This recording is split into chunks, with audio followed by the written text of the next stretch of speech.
Durante los últimos meses de la Segunda Guerra Mundial en Europa, las fuerzas aliadas y soviéticas se iban topando con el horror de los campos de concentración nazis. En estas fábricas de muerte, los científicos alemanes aprovecharon en dar rienda suelta a inhumanos y cuestionables experimentos. Sin embargo, un par de meses después, y a miles de kilómetros de distancia, un científico japonés ordenaba la destrucción de una serie de laboratorios ubicados a lo largo de todo Asia.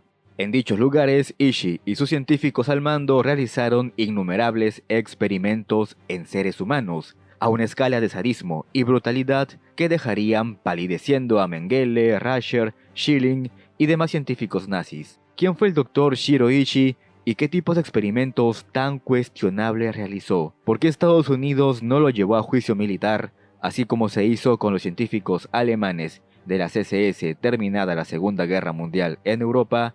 Bien amigos, conoceremos todo esto y más a continuación. Shiro Ishii, nacido en Shibayama, fue considerado uno de los estudiantes más talentosos que hayan pisado la Universidad de Kioto, y en 1920, a la edad de 28 años, se graduó en medicina, siendo considerado el mejor de su promoción. Ishii fue comisionado como cirujano del ejército de primera clase. Su habilidad sorprendió tanto a sus superiores que le permitieron volver a la universidad para cursar estudios de posgrado.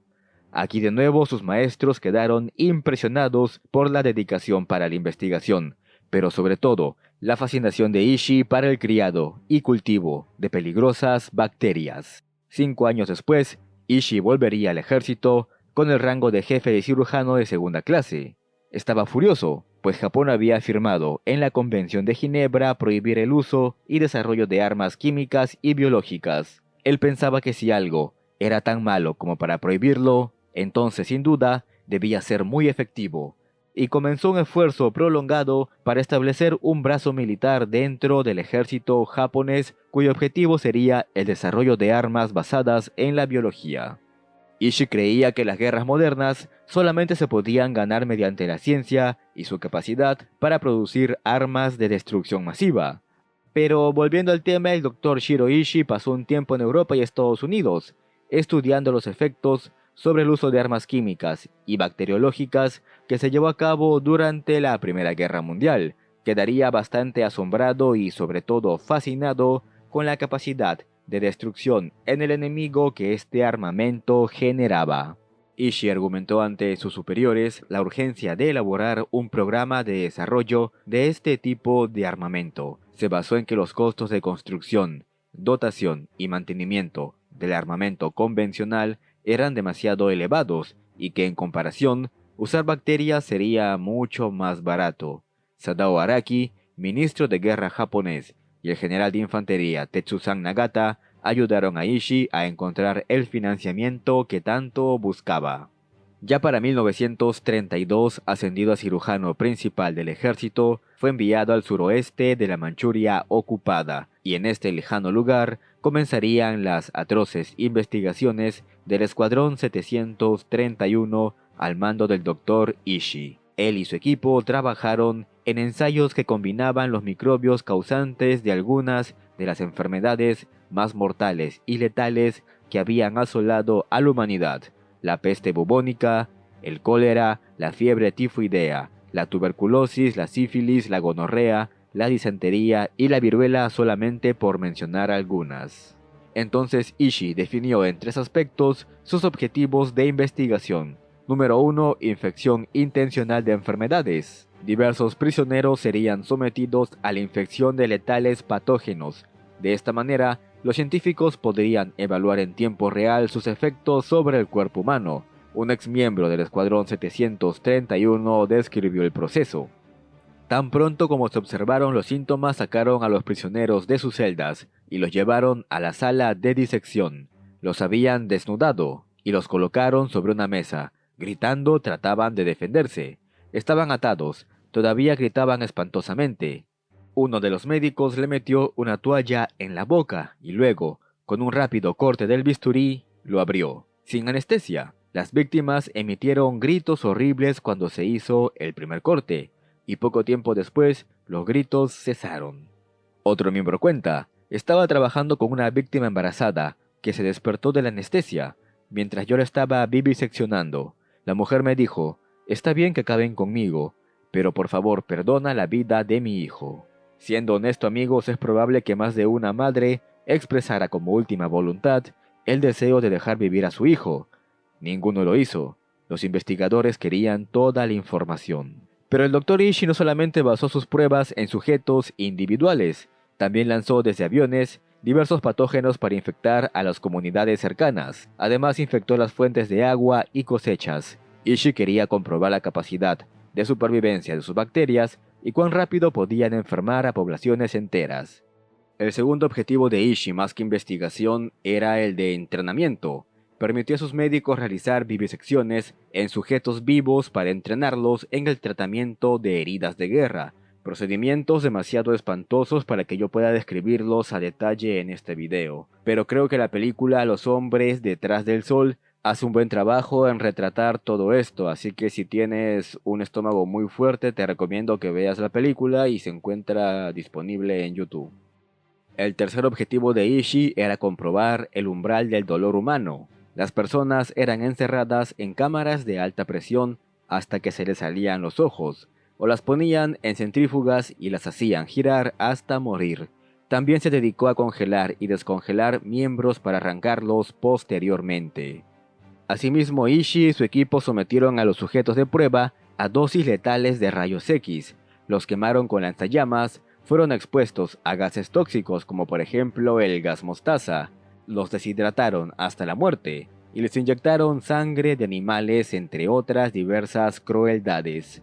Estos experimentos no tenían ningún propósito médico razonable, excepto administrar un dolor indescriptible a los seres humanos. En la percepción japonesa de aquella época, los civiles chinos eran poco menos que insectos.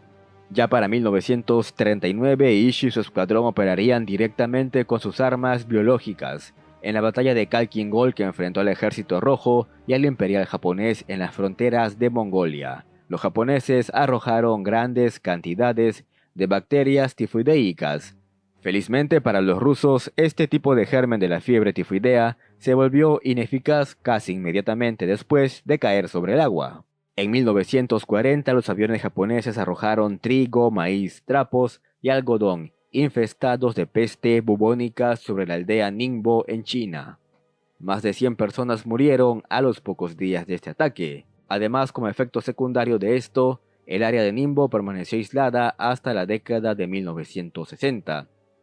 Por otra parte, en junio de 1944, durante la batalla de Saipan, las pulgas infestadas de peste se usaron nuevamente contra las fuerzas estadounidenses. Felizmente para ellos, en esta etapa de la guerra, se había vuelto casi imposible para los japoneses llevar refuerzos o material para sus bastiones en la isla, y el submarino japonés que llevaba estas pulgas se hundió en el Pacífico. Lo mismo llegaría a pasar en Iwo Jima y Okinawa. Pero estos ataques biológicos nunca se concretaron, ya que los aviones o submarinos terminaban hundidos o derribados.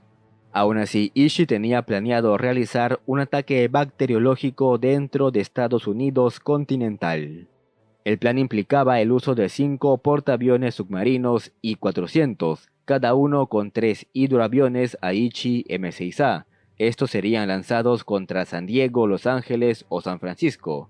Los aviones debían propagar la peste bubónica, el cólera, el tifus y el dengue sobre estas ciudades, pero el final de la guerra canceló estos planes. Los estadounidenses ya habían capturado durante 1944 a algunos miembros del Escuadrón 731 y estaban al tanto de sus terribles experimentos. La idea era enjuiciar a Ishii y a todos estos hombres, pero el teniente coronel Murray Sanders propuso al general MacArthur y al presidente Truman darle inmunidad a Ishii y a su grupo a cambio de todas sus investigaciones. MacArthur y Truman aprobaron este acuerdo. La Guerra Fría estaba en sus comienzos y con Alemania y Japón derrotadas, se alzaba frente a Estados Unidos la Unión Soviética, un rival mucho más poderoso que estas antiguas potencias caídas. La Unión Soviética así que llegó a procesar a algunos miembros de este escuadrón. No hubo sentencias de muerte, pero sí un par de penas de 20 años que no llegarían a completarse, ya que los sentenciados saldrían libres antes de tiempo. quizá debido a un trato similar al que Ishii y sus compañeros tuvieron con los estadounidenses. Para Ishii y los miembros restantes del Escuadrón 731 le siguió una vida de exitosas carreras en el campo científico, médico o universitario del Japón de posguerra. Durante años hubo reencuentros entre miembros de esta unidad, como si de héroes de guerra se tratase. En 1960 el infame Dr. Ishii falleció a causa de un terrible cáncer de garganta que lo venía atormentando ya desde hace casi una década. Pero quizá ese sufrimiento que padeció durante casi una década haya sido nada en comparación a las agonías a las cuales sometió a miles de personas. Se cree, y estos son datos aproximados, que Ishii y el Escuadrón 731 ocasionaron la muerte de cerca de 200.000 personas según el libro Fábricas de Muerte, mientras que la cifra asciende a 500.000 para el libro Una plaga sobre la humanidad. El legado que dejó la unidad 731 es realmente de una indulgencia bastante inútil, fantasiosa, extravagante y sádica, que no logró nada realmente de manera política o militar para Japón, y en términos de su investigación, nada para Estados Unidos, ya que comprobarían que los infames experimentos y pruebas del escuadrón poco o nada aportaron en el campo científico. En fin amigos, hemos llegado al final del video de hoy. No olvides dejar tu pulgar arriba, suscribirte y recuerda que ahora el señor YouTube activó la opción de super gracias. Así que si quieres apoyar el esfuerzo de guerra de este canal y de quien te habla, puedes donar el monto que tú desees. Nos vemos en un próximo video.